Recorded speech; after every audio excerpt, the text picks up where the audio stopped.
পুরনো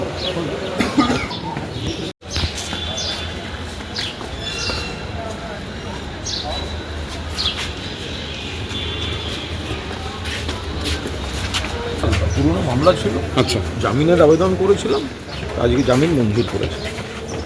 কোন কেসের আমার আইনজীবী প্রবহন সরকার বলতে পারবেন বিস্তারিত। এটা ঘটনাটা হচ্ছে 31শে অক্টোবর 2021 সালে আগরতলাতে একটা তৃণমূল কংগ্রেসের একটা জনসভা ছিল। ওই জনসভায় কুণাল ঘোষ একটা বক্তব্য রেখেছিল। বক্তব্যের কিছু বিষয়বস্তু নিয়ে এই কেসের যে বাদী তার ধর্মীয় বিশ্বাসে তার আঘাত লেগেছে এই অভিযোগ জানিয়ে সে আর কেবল থানায় একটা মোকদ্দমা করেছিল। তার পরবর্তী সময়ে পুলিশ তদন্ত করে সেটার চার্জশিট দাখিল করে সেই কেসেই কুণাল ঘোষ আজকে এসেছিলেন। আজকে তার আমরা এখানে জামিনের দরখাস্ত করেছিলাম, তার জামিন হয়েছে।